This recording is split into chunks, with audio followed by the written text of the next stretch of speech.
Bonjour. L'inet vous intéresse ou alors vous l'avez vu complètement par hasard et vous voulez savoir comment bien l'équiper et comment correctement la jouer? Alors cette vidéo est faite pour vous. C'est une détentrice d'un œil divin Anemo, elle utilise une épée, sa cape et son matos de couture pour harceler ses ennemis. Au niveau de ses attaques normales, elle enchaîne jusqu'à 4 coups d'épée. Pour ses attaques chargées, elle consomme de l'endurance pour déclencher 2 coups d'épée rapides. Pour sa compétence élémentaire, fin de Sibylline, elle balance sa cape et déclenche une aiguille énigmatique infligeant des dégâts à Nemo. Lorsqu'une aiguille touche un ennemi, Lynette récupère ses PV en fonction de ses PV max, avant de perdre pendant les 4 secondes qui suivent une certaine quantité de PV à chaque seconde. L'aiguille est utilisée de différentes manières selon la méthode de déclenchement. Pour son appui simple, elle utilise rapidement une aiguille. Pour son appui long, Lynette entre dans l'état logo-griffe qui permet de se déplacer à grande vitesse comme Yelan et marque un ennemi proche. Pendant ce déplacement, Lynette peut contrôler la direction de sa course et peut s'arrêter en utilisant à nouveau la compétence. Lorsque cet état rapide prend fin, Lynette déclenche son aiguille. Si un ennemi marqué est à proximité, Lynette s'en rapproche en un éclair avant d'utiliser son aiguille en plein dans sa gueule. Il peut y avoir qu'un seul ennemi marqué à la fois, et lorsqu'un ennemi ainsi marqué s'éloigne trop, la marque s'annule. Étant donné que Lynette possède un arc Usia, lorsqu'elle utilise une aiguille sur un ennemi qui est possédé par l'énergie Pneuma, elle déclenche une lame fluide pour infliger des dégâts à Nemo supplémentaires. Pour son déchaînement élémentaire, magie, variation étonnante, Inel lève sa cape en hauteur pour infliger des dégâts à Nemo de zone et utilise un tour de passe-passe pour faire apparaître des boîtes majestueuses géantes. Elle nargue les ennemis proches et attire leurs attaques, inflige des dégâts à Nemo aux ennemis proches de façon régulière. Lorsque la boîte majestueuse entre en contact avec l'élément hydro, pyro, cryo ou électro, elle absorbe l'élément correspondant et tire en plus des bouboules de façon régulière sur les ennemis proches pour infliger des dégâts de cet élément. Une seule réaction d'absorption élémentaire peut avoir lieu par utilisation. Au niveau de ses passifs, synergie ingénieuse. Si l'équipe comprend des personnages de 1, 2, 3 ou 4 types élémentaires, la taille de tous les personnages de l'équipe augmente respectivement de 8, 12, 16, 20% pendant 10 secondes après l'utilisation du déchaînement. Sympa. Son deuxième passif, après d'accessoires, lorsqu'une boîte majestueuse invoquée par le déchaînement a effectué une absorption élémentaire, les dégâts infligés par les déchaînements élémentaires de l'IDET augmentent de 15%. Cet effet dure jusqu'à la disparition de la boîte. Étant donné que c'est un 4 étoiles, je vais présenter ses constellations. Il y a plus de chances que vous ayez des constellations de Lynette que de Linné par exemple. Pour sa première constellation, lorsqu'une aiguille de la compétence touche un ennemi marqué, un vortex est déclenché à l'emplacement de ce dernier pour attirer les ennemis proches. C'est un contrôle de foule, c'est cool. Pour sa deuxième constellation, lorsqu'une boîte majestueuse invoquée par le déchaînement tire une bouboule, elle tire une bouboule supplémentaire. Parfait. Pour sa troisième constellation, elle augmente le niveau d'aptitude de la compétence de plus 3. Pour la quatrième constellation, cela confère une utilisation supplémentaire de la compétence, sympa pour la recharge d'énergie. Sa cinquième constellation augmente le niveau du déchaînement de plus 3. Et pour la sixième constellation, celle-là elle est importante, lorsque Lynette utilise une aiguille de la compétence, elle bénéficie d'un enchantement Anemo et son bonus de dégâts Anemo augmente de 20% pendant 6 secondes. Grâce à cette constellation, elle peut jouer en tant que main DPS, c'est super important. Vous avez remarqué que je change les noms des descriptifs afin d'éviter d'avoir plein de termes inutiles qui peuvent être résumés en un mot. Merci au yo-yo de nous rendre le jeu plus compliqué. Au niveau de ses équipements, si vous décidez de la jouer support, vous le mettrez comme arme. Le serment de la liberté, qui serait sa meilleure arme, elle augmente les dégâts infligés, la maîtrise inventaire, améliore les dégâts des attaques normales et l'attaque des alliés. Le clair de lune de Xyphos, c'est une excellente alternative, elle augmente la maîtrise inventaire et offre de la recharge d'énergie basée sur la maîtrise inventaire. De plus, une partie du bonus est accordée à l'équipe. L'épée rituelle permet d'activer la compétence élémentaire 2 fois. Si vous avez déjà la constellation 4, ça risque de faire beaucoup d'utilisation. Et ainsi, l'arme fournit une augmentation de récupération d'énergie, mais il est préférable de l'avoir R5 pour un meilleur confort de jeu. L'épée de Favonius, il a un bonus élevé en recharge d'énergie. L'épée crée également des particules d'énergie que les alliés peuvent capter, cependant ce bonus n'est accordé que pour les coups critiques, vous devez donc posséder au moins 50% de taux critique, pour un support c'est un peu de la surqualité. Le passeur de fleuve cendré augmente significativement la recharge jusqu'à 77,9% en R5, de plus l'arme augmente le taux critique de la compétence élémentaire. La piqûre de fer, c'est une bonne arme forgeable qui confère de la maîtrise élémentaire et augmente tous les dégâts infligés. La pluie florale, en plus de fournir de la maîtrise élémentaire, l'arme place un debuff sur l'ennemi qui augmente les dégâts qui lui sont infligés. Cependant, il est important de considérer que cela ne s'applique qu'à une seule cible, donc l'épée n'est pas aussi efficace contre un groupe d'ennemis. Et l'épée en fer noir, au début du jeu, c'est une très bonne arme, augmentant la maîtrise élémentaire pour infliger plus de dégâts de dispersion. L'effet du passif consiste à déclencher une réaction avec l'électro afin d'obtenir une augmentation de l'attaque. Et si vous avez la chance d'avoir l'Inès C6, alors voici les armes qu'il faudra lui mettre. Donc on va passer assez rapidement parce que l'avoir C6 c'est quand même compliqué. Donc pour un build DPS, le coupeur de jade est la meilleure arme pour Lynette. Au coude à coude avec le reflet de tranche brume, la lumière d'incision foliaire et la lune ondulante de Futsu. Après on a les armes du Battle Pass, donc l'épée noire est bien si vous voulez optimiser les dégâts des attaques normales et chargées. Et le croc de loup, c'est si vous voulez faire plus de dégâts avec les compétences. Donc c'est au choix. En free-to-play, la lame Kageyoshi Daimomoa, ouais, est très bien si vous souhaitez avoir de la recharge d'énergie après avoir utilisé un déchaînement. Le final des profondeurs pour avoir un max d'attaque, l'épée longue de roche noire pour les stats critiques, le passif l'augmente d'attaque, et le messager de l'aube pour ses stats critiques complètement débiles pour une 3 étoiles. Au niveau de ces artefacts, si vous voulez jouer support, l'ombre de la verte chasseuse, sans deck, c'est un ensemble universel qui améliore toute l'équipe, y compris Lynette elle-même, augmente les dégâts de dispersion et réduit en même temps la résistance de l'ennemi à l'un des éléments absorbés. L'emblème du dessin brisé. Lynette a besoin de beaucoup de recharge d'énergie et ses dégâts principaux viennent de son déchaînement élémentaire. Aussi, ce set est excellent si vous voulez optimiser ses dégâts. Ou vous pouvez faire un mix de sets, 2 pièces emblème, 2 pièces ombre de verre chasseuse et 2 pièces maîtrise élémentaire. S'il n'est pas possible d'assembler des ensembles complets, il peut être combiné les uns avec les autres pour obtenir les bonus souhaités. Et le set ancien rituel royal, c'est une excellente option de soutien, augmente les dégâts du déchaînement élémentaire et améliore la puissance d'attaque de l'équipe.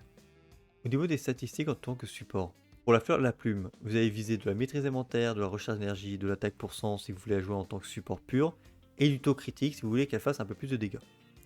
Pour le sablier, la coupe et le diadème, vous aurez le choix entre mettre que de la maîtrise élémentaire afin d'avoir un meilleur bonus de dispersion, ou alors pour le sablier, vous pouvez partir sur la recharge d'énergie qui est très important pour elle. Du coup, pour les stats secondaires, il vous restera l'attaque, le taux critique si vous voulez faire des dégâts, la maîtrise élémentaire ou la recharge d'énergie en fonction de ce que vous n'avez pas pris dans la stat principale. Pour la coupe, si vous partez pas sur la maîtrise élémentaire, les dégâts à Nemo c'est assez pertinent. Et dans ce cas-là, il faudra investir un peu dans le critique et l'attaque, sans oublier la recharge. Et pour le diadème, je vous conseille d'avoir un peu de maîtrise élémentaire, ça reste un soutien. Mais si vous voulez partir sur du critique, allez-y. Et en stade secondaire, du coup, la recharge d'énergie, l'attaque pour 100 et le critique si vous voulez faire un peu plus de dégâts. Si vous voulez la jouer en tant que DPS et que vous l'avez C6, alors le set chasseur de la mer et chaussée est très pertinent, c'est un ensemble solide pour le rôle de DPS. Il augmente les dégâts d'attaque normale et les chances de coup critique jusqu'à 36% en recevant des dégâts ou des soins. Comme Lynette permet de se soigner avec sa compétence élémentaire, elle va stacker le passif assez facilement. Le chronique du pavillon des déserts, c'est un kit alternatif avec un bonus de dégâts à Nemo, ainsi qu'un buff sur la vitesse et les dégâts des attaques normales. Si vous possédez déjà de bonnes pièces sur l'ensemble, vous pouvez utiliser ces artefacts au lieu du chasseur de la maréchaussée en attendant. Au-delà, Cinabrin, c'est un ensemble qui fournit une forte augmentation d'attaque. En même temps, les conditions passives sont également remplies sans problème du fait que les PV de Lynette sont perdus après l'utilisation de sa compétence. Ou alors vous pouvez faire un mix 2 pièces d'attaque pour 100 plus 2 pièces à Nemo, la combinaison standard d'artefacts pour l'attaque et les dégâts élémentaires, à utiliser en attendant d'avoir un set complet. Au niveau des statistiques à lui mettre en tant que DPS, c'est pas très compliqué, c'est comme tous les DPS, c'est-à-dire pour la fleur et la plume vous aurez besoin de critique, d'attaque, de recharge d'énergie et un peu de maîtrise élémentaire puisqu'elle est à Nemo. La recharge d'énergie est importante puisqu'elle fait beaucoup de dégâts avec son déchaînement élémentaire. Pour le sablier, un sablier en attaque pour 100, avec comme stat secondaire du taux critique et du dégât critique, de la recharge d'énergie et de la maîtrise élémentaire. Pour la coupe, une coupe en dégâts à Nemo, et en stade secondaire, du critique, de l'attaque, de la recharge et de la maîtrise. Et pour le diadème, vous aurez le choix en stade principal entre du taux critique et du dégât critique en fonction de ce qui vous manque. Et pour le stade secondaire, le critique que vous n'avez pas pris, de l'attaque pour 100, de la recharge d'énergie et de la maîtrise élémentaire. Bon, étant donné que c'est un personnage Anemo, elle rentre dans énormément de compositions d'équipe. Alors du coup, on va essayer de faire ça assez rapidement, sinon on passera 3 heures. Donc nous avons une team évaporation, après nous avons une team fonte. Bon, on va peut-être y aller un peu moins vite. Pour le personnage Pyro, nous avons Yunfei pour les plus free-to-play et Xiangling, qui est gratuite, donc c'est encore plus free-to-play. Et si vous avez plus d'investissement, alors Diluc, pote de petit vénard, Kli ou Utao feront très bien l'affaire. Lynette servira principalement pour la dispersion et la baisse de résistance élémentaire avec le set verte chasseuse. Rien ne vous empêche d'avoir des stats offensifs pour qu'elle fasse plus de dégâts. Ensuite, évidemment, un personnage hydro pour pouvoir créer la réaction. Donc Xingqiu et Yelan sont très bien si vous avez des personnages qui se basent sur les attaques normales. Ou sinon Hayato qui a un déchaînement élémentaire qui couvre une large zone. Et Mona qui est là, qui peut taunt les ennemis et qui a un buff sur son déchaînement élémentaire plutôt sympathique. Et pour le dernier personnage, Bennett serait l'idéal sauf pour Utao. Sinon, si vous l'avez pas, Thomas peut faire l'affaire, puisqu'il pourra conserver la résonance élémentaire pyro. Et si vous avez ni l'un ni l'autre, alors vous pouvez partir sur un gros bouclier de type Zhongli, ou alors Layla qui a un bon shield quand même. Mais vous risquez de faire des fontes, mais c'est pas grave. L'important c'est d'être protégé. Et bien en parlant de fonte, après nous avons une team fonte. Donc pour les DPS pyro, ça sera à peu près pareil. Hein. Vous allez juste remplacer le personnage hydro par un personnage cryo sub DPS. Donc pour remplir ce rôle, nous avons Rosalia, Kaya pour les plus free-to-play, et Ganyu qui a un déchaînement qui couvre une large zone et en plus qui dure longtemps. Et elle peut aussi taunt les ennemis avec son lotus. Et pour le dernier personnage, c'est pareil, du coup Layla, elle sera plus efficace. Et en plus, vous aurez la résonance cryo qui vous permettra d'avoir plus d'autocritique. Ensuite, on peut partir dans une composition de type gel. Donc pour les personnages hydro, vous aurez le choix entre Xingqiu et Yelan pour le mono cible, qui n'est pas l'idéal puisque vous voudrez geler des groupes d'ennemis. Ou sinon Mona, Tartaglia, Hayato qui ont une meilleure application de zone par rapport à Xingqiu et Yelan. Pour le personnage cryo, ceux que j'ai cités précédemment font l'affaire, Rosalia, Kaya et Ganyu. Vous pouvez vous amuser à jouer Ayaka, mais c'est assez spécifique avec elle, donc je la présente pas. Et pour le dernier personnage, bah, vous aurez le choix entre soit un personnage soutien Hydro, Barbara ou Kokomi, ou alors une protection cryo de type Diona et Leila. En plus, Diona peut soigner. Vous choisirez en fonction de ce que vous avez et surtout de la résonance que vous voulez avoir. Vous pouvez faire aussi une team électrocution, donc les personnages hydro resteront les mêmes. Et vous allez utiliser des personnages électro pour les 4 étoiles, Fischl, Beidou et Lisa. Lisa avec le Tom Malice prototype, vous pourrez effectuer des soins, donc c'est plutôt pratique. Et pour les 5 étoiles, nous avons la Raiden et Miko, qui font bien l'affaire.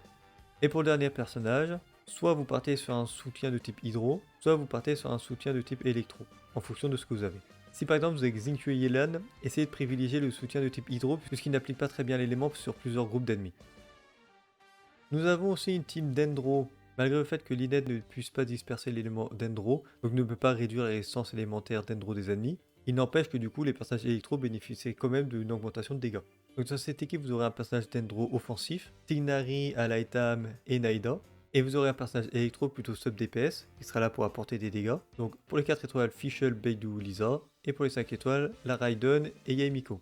Vous pouvez jouer une variante de cette team en ayant un personnage DPS électro, mais c'est qu'un exemple que j'ai présenté. Les personnages Anemo généralement dans les teams d'Endro sont pas très pertinents. Donc c'est juste histoire de dire qu'elle peut rentrer dedans, mais c'est pas le plus fort. Et pour le dernier personnage, vous aurez le choix entre un soutien de type électro ou un soutien de type Dendro, en fonction de ce que vous avez et ce que vous préférez jouer. Et pour la dernière team où Linné sera en tant que soutien, nous avons la team Broforce, où elle fera équipe avec son frère Linné. Et dans ce cas-là, grosso merdo, c'est une espèce de mini national. On aura un Bennett et Yangling qui feront la majorité des dégâts puisque ces personnages sont trop forts. Et si vous n'avez pas Xiangling, je sais même pas si c'est possible, bah vous pouvez la remplacer par Thomas et Deya pour la protection, puisque Linné aurait besoin de beaucoup de protection, sinon il se fait balader dans tous les sens. Bah, les personnages archers qui mettent 2 secondes à tirer et qui se font interrompre tout le temps, c'est un peu chiant, vaut mieux de la protection. Si vous voulez beaucoup de dégâts, et bah tant pis, prenez Xiangling. Et si vous voulez jouer Lynette en tant que DPS parce que vous l'avez C6 et qu'elle peut enchanter ses attaques normales avec des dégâts Nemo, et ben dans ce cas-là, vous avez une multitude de choix que je ne vais pas présenter en détail puisque ça serait beaucoup trop long. Mais vous pouvez la caser dans une team nationale, donc Xingqiu, Xiangling, Bennett, avec du coup un personnage à Nemo qui sera elle. Ou vous pouvez faire une variante avec Rosalia à la place de Xingqiu pour pouvoir faire des fontes. Vous pouvez remplacer Xiangling par un personnage Anemo afin de faire des dispersions de la baisse de résistance élémentaire. Kazuha et Sucrose. Kazuha ça sera encore mieux avec son vortex, comme ça vous pourrez l'imprégner avec des dégâts pyro et faire plus de dégâts blablabla. Et pour les personnages soutien, Bennett c'est le mieux. Après, vous aurez le choix entre ce que vous voulez avoir comme résonance ou ce que vous voulez avoir comme type de gameplay. Si vous voulez jouer des fontes, de type freeze avec Lynette en tant que DPS. Bon, vous avez une multitude de choses à faire. Du coup, le choix vous est libre. Donc bonne chance un peu pour comprendre comment ça fonctionne mon exemple. Mais grosso merdo, vous pouvez jouer à peu près de n'importe quelle manière. À partir du moment où vous avez 3 personnages assez solides, elle servira de driver de personnages sur le terrain qui apportera plus de dégâts. Mais la majorité des dégâts seront faits par les personnages sub DPS. Un peu le principe de la National Team. Personne ne reste vraiment sur le terrain, mais tout le monde fait mal. Donc c'est à peu près tout pour les équipes. Au niveau de son apparence, moi je trouve que ça va, puisque c'est une Neko Girl, du coup elle gagne des points. Et c'est tout. Sinon, qu'est-ce qu'elle vaut dans le jeu? Difficile de faire une avis dessus, puisque à l'heure où j'écris la vidéo, elle n'est pas encore sortie. C'est encore un énième personnage Anemo qui a du mal, je pense, à résister face à la concurrence de Kazuha et de Sucrose, qui sont déjà très performants en tant que support pur. Mais là, où elle va tirer un peu son épingle du jeu, ou son aiguille du jeu, si on peut dire. Elle fera des dégâts personnels plutôt intéressants si vous essayez de la jouer un peu offensivement. Voilà, c'est à peu près tout. Donc ouais, je sais pas trop ce qu'elle vaudra sur le long terme. À voir. En tout cas, son gameplay a l'air fun, donc invoquez-la parce qu'elle est sympa.